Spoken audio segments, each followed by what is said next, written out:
আসসালামু আলাইকুম। এখন আমি রয়েছি টেরিয়াইলের ঐতিহ্যবাহী কুটাওয়ালা বাড়ির মধ্যে। হ্যাঁ, এই বাড়ির মধ্যে রয়েছে এই ভাঙাচোরা ঘরটি। যেমনটি বলা হয় মোমবাতির নিচে অন্ধকার, ঠিক তেমনই একটা ঘটনা। এই ঘরটি দেখে আমি খুবই ইমোশনাল হয়ে গেছি, খুবই ব্যথিত হয়ে গেছি যে একটা এরকম সুনামধন্য বাড়ির মধ্যে এরকম একটা ভাঙাচোরা ঘর। তো এই বাড়িটি হলো মৃত নুরুল আলমের। উনি দীর্ঘ 2 বছর আগে ইন্তেকাল করেছেন। ওনার এই পরিবারে এখন সদস্য সংখ্যা 4 জন।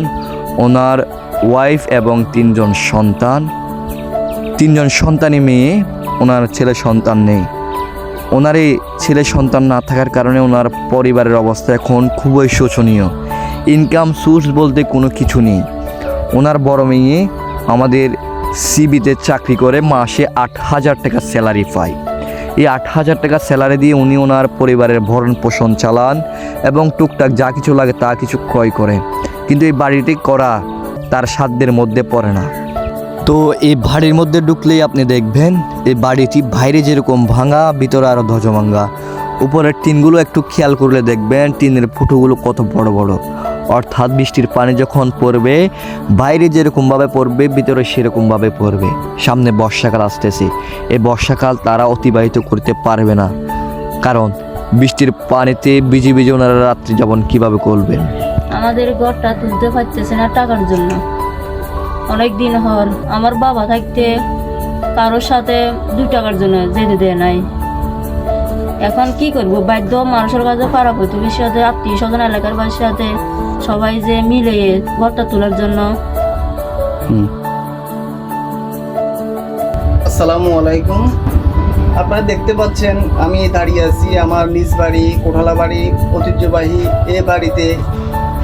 আমাদের সম্পূর্ণ বাড়ির সবাই আর্থিকভাবে স্বাবলম্বী হলো, কিন্তু একটা পরিবার আছে খুবই দুর্বল।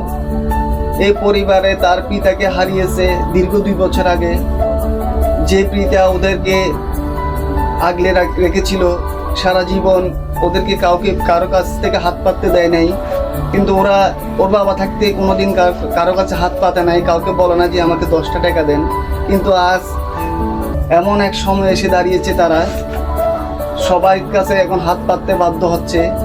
যে তারা আমাকে কিছুদিন আগে বলতেছে যে কাকা, আমরা যে ইনকাম করতেছি, ওদের মেয়ে বড় মেয়ে কিছুদিন হচ্ছে যে আমাদের এখানে ছিপিতে চাকরি করে, ওখানে অল্প স্বল্প কিছু টাকা পায়। এই টাকা দিয়ে ওরা কোনো রকমের সংসার চালাতে পারলো। কিন্তু এই ঘরটা আপনারা দেখতে পাচ্ছেন, পুরো ঘরটা ভেঙে আছে। এই ঘরটা করার মতো তাদের এরকম কোনো সামর্থ্য নেই।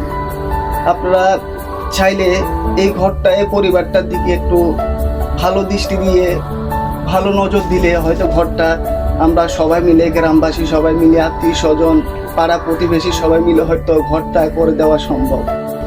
এই যে ওনাদের ছালের যে অবস্থা, বর্ষাকাল যখন আসে তখন মানে ওনাদের থাকার ব্যবস্থা একদম অকেজো হয়ে যায়। আপনারা আপনাদের ভিডিও ফুটেজের মধ্যে দেখতে পারবেন এখানে যে চালগুলো ফুটে উঠো, সূর্যের আলো সরাসরি ঘরের মধ্যে পড়তেছে। তার মানে বোঝা যাচ্ছে কি ফুটাগুলো কত বড়। বৃষ্টির পানি বাইরে পড়ার আগে ঘরে পড়বে। শুধু পেট ভরা থাকলে হবে না, ওনাদের যে বর্ষাকাল আসতেছে সামনে, ওনারা ঘরের মধ্যে শান্তিতে ঘুমাতে পারবে না।